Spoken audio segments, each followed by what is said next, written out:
আসসালামু আলাইকুম। কথা নাহিয়ান আমন্ত্রণ জানাচ্ছি এনটিভির মধ্যাহ্নের খবরে। বন্যার পানিতে ভাসছে দেশের দক্ষিণ পূর্বাঞ্চলীয় জেলা ফেনী। মুহুরী, কুহুয়া ও সিলোনিয়া নদীর বাঁধ ভেঙে পানি প্রবেশ করায় জেলার ফুলগাজী, পরশুরাম, ছাগলনাইয়া এবং সদর উপজেলার বিস্তীর্ণ এলাকা প্লাবিত হয়েছে। গত ৩ দিনে পানিবন্দী হয়ে পড়েছেন ১.৫ লক্ষাধিক মানুষ। বর্ষা এলেই আতঙ্কিত হয়ে পড়েন এই জনপদের মানুষ। অবর্ণনীয় কষ্টের মাঝে থাকা বন্যার্তদের একটাই দাবি, ত্রাণ নয়, টেকসই বাঁধ চাই। মাহফুজ নান্টুর পাঠানো রিপোর্টে দেখুন বিস্তারিত। গেল বছরের বন্যার ধকল কাটতে না কাটতে এবছর আবার বন্যার কবলে ফেনীর ৩ উপজেলার ১.৫ লাখ মানুষ।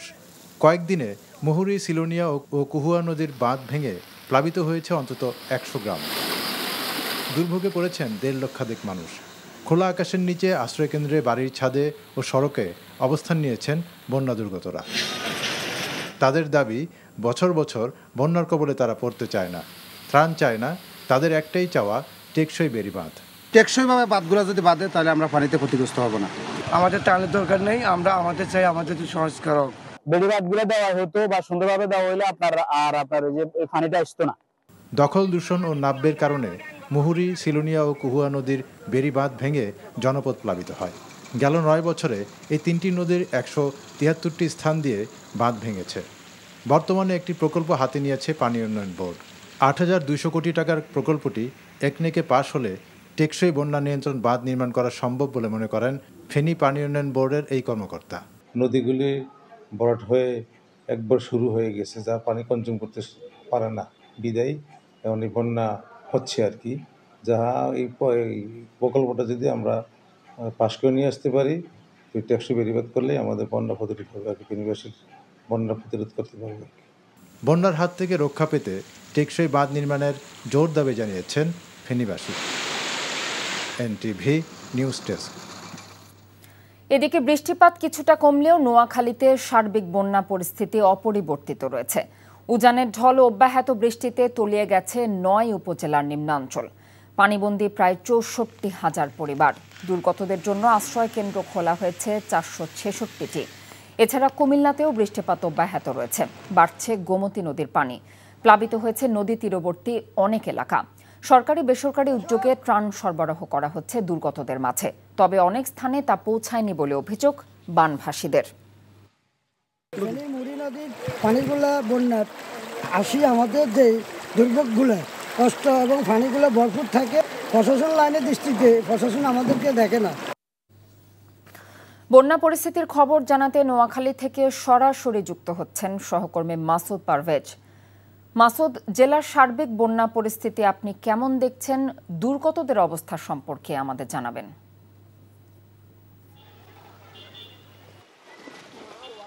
কথা আপনি জানেন যে গত বছরের সেই সাম্প্রতিক ভয়াবহ যে বন্যা হয়ে গেল নোয়াখালী সহ দক্ষিণাঞ্চলে, সেখানে আপনার বর্তমানে সেই নোয়াখালী এখন যে বন্যা হচ্ছে সেটা ছিল যথেষ্ট পরিমাণ সময় ছিল। এই সময়ের ভিতরে যথেষ্ট পরিমাণ কাজ করতে পারত প্রশাসন। এলাকাবাসী এবং যারা বন্যা দুর্গত তারা বরাবরই প্রশাসনকে দুষছেন। তারা বলছেন যে এই সময়টা ছিল, সময়ের ভিতরে খাল খনন, তারপর বাঁধ কেটে দেওয়া সহ বিভিন্ন অবকাঠামো কাজগুলো করা যেত। সেখানে আমি এখন দাঁড়িয়ে আছি, আপনি নিশ্চয় দেখতে পাচ্ছেন যে এখানে একটা স্রোতের মধ্যে, সেই স্রোতটা কিন্তু টোটালি কিন্তু এই উজানের পানি, অর্থাৎ ফেনী মুহুরী নদীর হয়ে আমাদের নোয়াখালীর দিকে ঢুকছে অনবরত। বৃষ্টি সকাল থেকে কম, কিন্তু আবার বৃষ্টি বলছে যে বৃষ্টি কমে আসবে, কিন্তু মানুষ সংখ্যায় আছে, মানুষ সংখ্যায় থাকে যে আবার যদি বৃষ্টি হয়, যেভাবে পানি নোয়াখালী ঢুকছে সেই হিসাবে কিন্তু টোটালি কিন্তু আবারও বন্যা হওয়ার আশঙ্কা করছে। তো নোয়াখালী দুর্গত অঞ্চল থেকে মানুষ কিন্তু ক্ষোভ জানাচ্ছে, আমাদেরকে বিভিন্ন মাধ্যমে আমাদেরকে জানাচ্ছেন যে আমাদেরকে নোয়াখালীর ভিতরে যে দুর্গত এলাকাগুলো প্রশাসনের কোনো ত্রাণ পৌঁছেনি। তারা বিভিন্ন রকমের ক্ষোভ জানিয়েছে। বিশেষ করে স্কুলে যারা আশ্রয় নিয়েছে, সদর এলাকার এই স্কুলগুলো বন্ধ দিলেও সেই স্কুলগুলোতে আশ্রয় নিয়েছে। তো সেখানে কিন্তু তারা বরাবর একটি অভিযোগ করছে যে আমরা আর কতকাল এভাবে প্রতি বছর আমরা যুদ্ধ চালিয়ে যাব, আমরা আর কতকাল এভাবে আমরা পরের ঘরে গিয়ে আমরা থাকবো। বিশেষ করে বিভিন্ন উপজেলা প্রশাসন রাস্তায় নামছে, তারা বিভিন্ন রকমের তারা বলছে যে প্রশাসনকে অবশ্যই উদ্যোগ দিতে হবে। তো এই ছিল আমার থেকে নোয়াখালী থেকে সর্বশেষ কথা। নোয়াখালী থেকে বন্যার সর্বশেষ পরিস্থিতির খবর জানছিলাম। জাতীয় নাগরিক পার্টির জুলাই পদযাত্রার ১১তম দিনে আজ যশোর ও খুলনায় পথসভা ও পদযাত্রায় অংশ নেবেন দলের কেন্দ্রীয় নেতৃবৃন্দ। যশোরে গণঅভ্যুত্থানে হতাহত পরিবারের সঙ্গে মত বিনিময় করবেন এনসিপির কেন্দ্রীয় নেতারা। জুম্মার নামাজের পর যশোর মডেল মসজিদ প্রাঙ্গণ থেকে পদযাত্রা শুরু হয়ে ঈদগাহ মোড়ে গিয়ে শেষ হবে।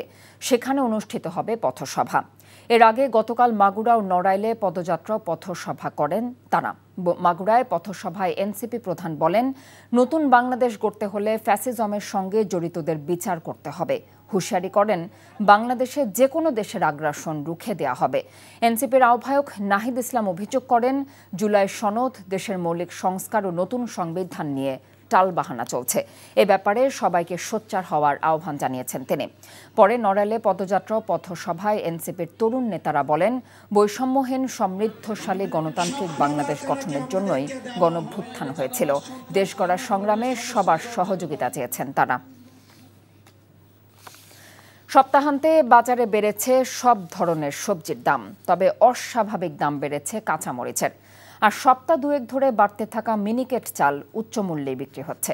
আজকের বাজার দরের খবর জানাতে সহকর্মী আরাফাত ইসলাম আমাদের সাথে যুক্ত হচ্ছেন রাজধানীর পলাশী বাজার থেকে। আরাফাত, আজকের বাজার দর সম্পর্কে আর কি জানাতে পারেন?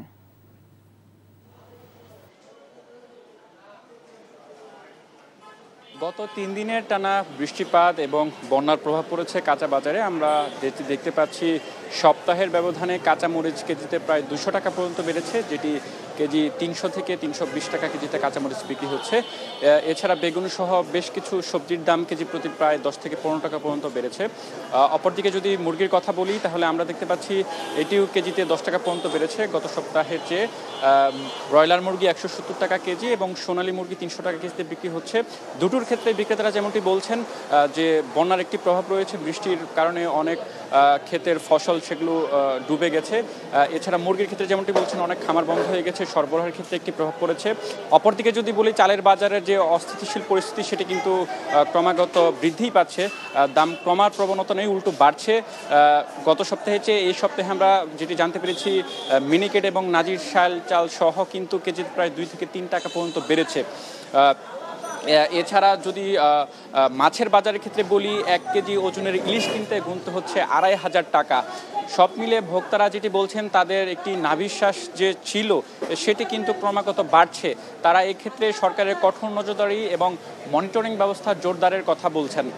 তবে স্বস্তির খবর হচ্ছে গিয়ে মুদি পণ্য সহ এবং আলু এবং পেঁয়াজের যেটি দাম সেটি কিন্তু স্থিতিশীল রয়েছে। অর্থাৎ আলু 25 থেকে 30 টাকা কেজি এবং পেঁয়াজ 55 থেকে 60 টাকা কেজিতে বিক্রি হচ্ছে। এছাড়া সয়াবিন তেল সহ অন্যান্য মুদি পণ্যের সরবরাহ স্বাভাবিক রয়েছে।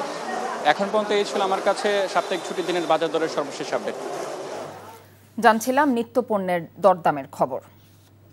জনতা ব্যাংকের সাবেক চেয়ারম্যান অধ্যাপক আবুল বারাকাতকে গ্রেফতার করেছে ঢাকা মহানগর গোয়েন্দা পুলিশ।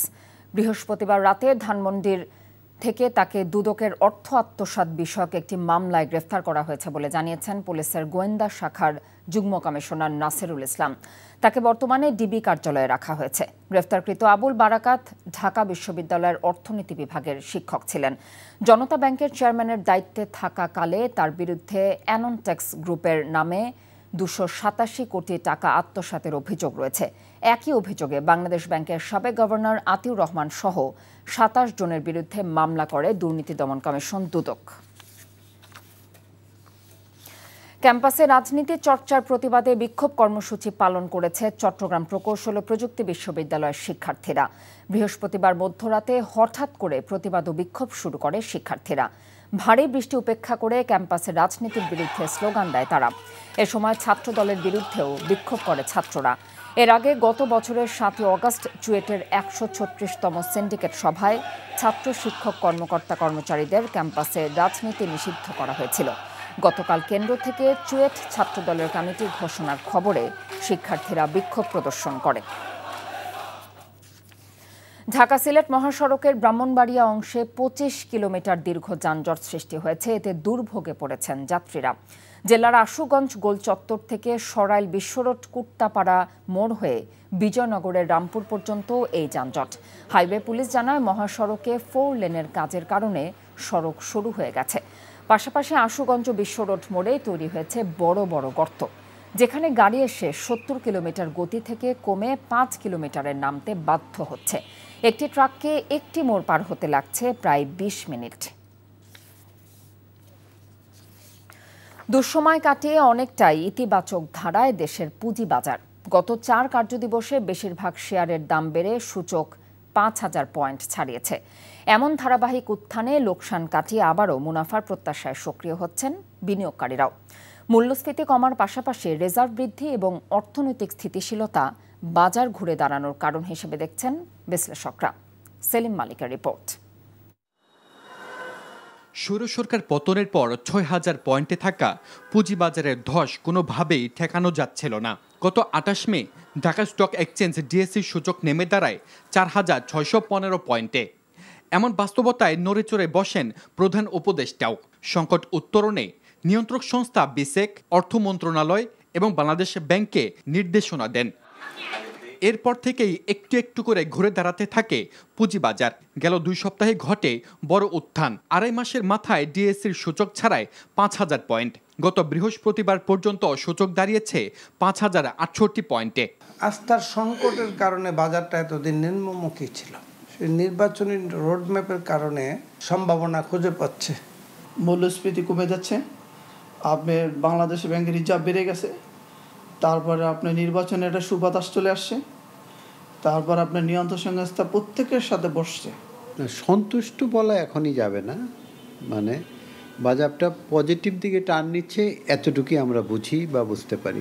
বিশ্লেষকরা বলছেন, চলমান উত্থানের ধারা বজায় থাকলে সরকারের হস্তক্ষেপ ছাড়াই পূর্ণ মাত্রায় ঘুরে দাঁড়াবে বাজার। গুজব সৃষ্টি যাতে না করে এবং হয়তো সিকিউরিটি এক্সচেঞ্জ বা যেন হস্তক্ষেপ না করো, এই আমি আসতেছি করবো, এটার মানুষ ভয় পায় যায়।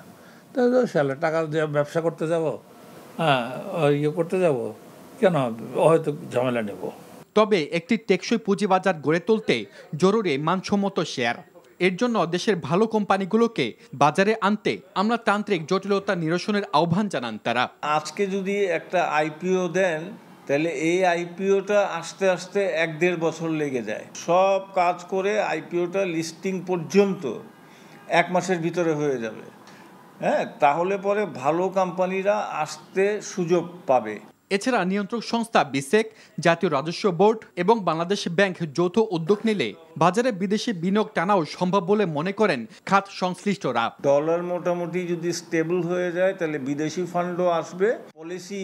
সেলিম মালিক, এনটিভি নিউজ, ঢাকা।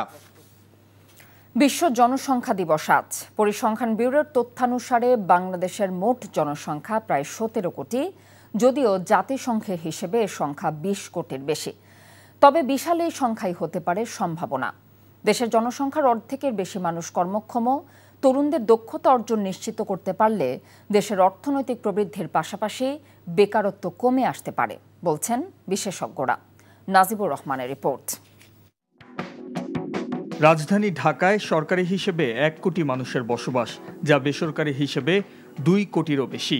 ঢাকা সহ দেশের জনসংখ্যা যেভাবে বাড়ছে তাতে কর্মসংস্থান সৃষ্টিতে চ্যালেঞ্জের মুখে বাংলাদেশ। বিবিএসের জরিপ বলছে 2023-24 সালে 1 বছরের ব্যবধানে দেশে বেকার বেড়েছে 1,60,000। অথচ 17 কোটি জনসংখ্যার এ দেশে অধিকাংশ মানুষ তরুণ ও কর্মক্ষম। প্রায় 7 কোটি কর্মক্ষম মানুষ ছড়িয়ে আছে দেশের নানা প্রান্তে। জনসংখ্যা বৃদ্ধির হারকে তাই সুযোগ হিসেবে দেখছেন গবেষকরা। তারা বলছেন, দেশের আর্থসামাজিক উন্নয়নে ভূমিকা রাখতে পারে তরুণ ও কর্মক্ষম জনগোষ্ঠী। কর্মক্ষম লোকদের মধ্যে এখনই কর্মসংস্থান আমরা যদি ব্যবস্থা না করতে পারি, তাহলে তারা যখন আর একটু বয়স হয়ে যাবে তখন তারা একটা পর্যায়ে গিয়ে কিন্তু আনএমপ্লয়মেন্ট হয়ে যাবে। তো ফলে আমাদের দ্বিমুখী একটা সমস্যা রয়েছে। বর্ধিত জনসংখ্যার সমস্যা নয়, কিন্তু এই বর্ধিত জনসংখ্যার যে এজেড পপুলেশন, যারা প্রবীণ, সেই সংখ্যাটা যখন বাড়বে তখন তাদেরকে ম্যানেজ করার ব্যাপারে যে আমাদের যে কৌশলী যে পদক্ষেপগুলো, সেগুলো যদি আমরা এখনই না নিই তখন আমরা সেই ধরনের একটা ভীষণ সংকটে পড়ে যেতে পারি। আমরা যদি এই প্রোগ্রামটাকে নিই যে গভর্নমেন্ট স্পন্সর প্রতি বছর আমার দেশের জন্য প্রয়োজনের উদ্বৃত্ত যে মেধাবী, সেই মেধাবীকে আমি বাইরে পাঠাবো ওয়ার্ল্ড মার্কেটের রিপ্রেজেন্টেটিভ হিসেবে। যদি সেটা করতে পারি আমরা, তাহলে অন্য যে কোনো সেক্টরের চেয়ে আমাদের এই পপুলেশন সেক্টরের রেভিনিউ আসবে বেশি। সম্ভাবনার পাশাপাশি আছে প্রজনন স্বাস্থ্য রক্ষায় উদাসীনতা। প্রতি বছর নতুন 30 লাখের বেশি শিশু যুক্ত হচ্ছে মোট জনসংখ্যায়।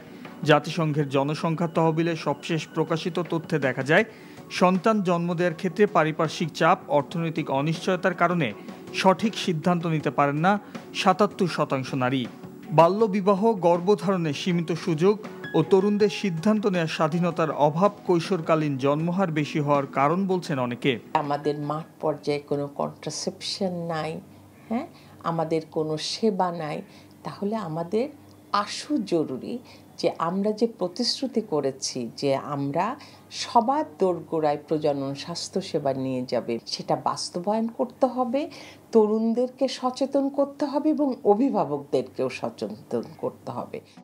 বেসরকারি উন্নয়ন সংস্থাগুলোর মতে প্রজনন বিষয়ে সিদ্ধান্ত নেওয়ার ক্ষেত্রে একটি স্বাধীন ও মর্যাদাপূর্ণ পরিবেশ গড়ে তুলতে হবে। সেই সাথে জনসংখ্যার প্রবৃদ্ধির সুযোগ কাজে লাগানোর তাগিদও দিচ্ছেন গবেষকরা।